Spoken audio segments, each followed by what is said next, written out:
ভাই সরেন, কি হলো ভাই সরেন, কিরে সানি তোর চোখে পানি গেলি গিয়া? কি কইতাম, এই সমাজের মধ্যে আমার কোনো দাম হয় নাই। না আমার ঘরের মানুষে দাম দেয়, না আমার বাইরের মানুষে দাম দেয়। এই যে একটু আগে এই দোকানটার মধ্যে আমি চা খাইতাম গেছি,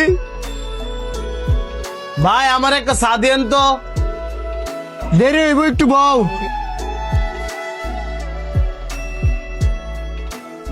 ভাই আমার চা কই দিতেন না? মারতেই তো আইছেন, এত পাগল হইল হইব? 10 মিনিটের উপরে দেবো গাইছি।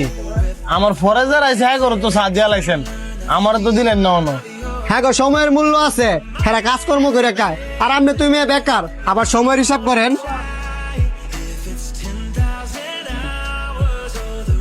বুঝছি, এই ধর বাইকে চাবি, এই ধর গ্লাস, ধর মানি ব্যাগটাও ধর, এটার ভিতরে 5,000 টাকা আছে, এবার যা। এত কিছু দিছস, এগুলা লয়ে কই যামু? ওই চায়ের দোকানে যাবি, আমি এনে দাঁড়াইলাম।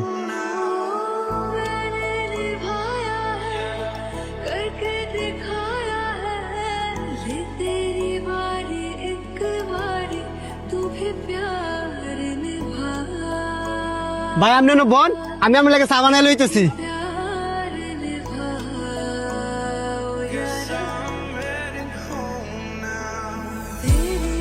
গেলি যে কি বুঝা এলি? ওইখানে গিয়ে এটাই বুঝলাম, মানুষের চেয়ে টাকার মূল্য অনেক বেশি। এই সিম্পল বিষয়টা বুঝতে তোর এতদিন টাইম লাগলো? শোন, এই পৃথিবীতে বাঁচতে হইলে প্রত্যেকটা পুরুষ মানুষের এই কর্ম করে বাঁচতে হইব। তুই যেভাবে আজেরা খায় বাঁচতে চাস, এটা কোনো পুরুষ মানুষের জীবন না।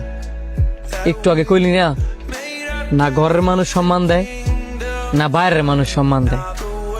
যদি সম্মান তোর পাইতেই হয়, তাহলে তোর কর্ম করতে হইব, প্রচুর টাকা ইনকাম করতে হইব, তাহলে দেখবি ঘরও সম্মান পাবি, বাইরেও সম্মান পাবি।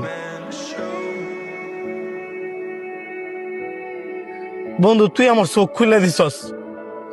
আসলে যে পুরুষের টিয়া নাই, হে পুরুষের কোনো দাম নাই।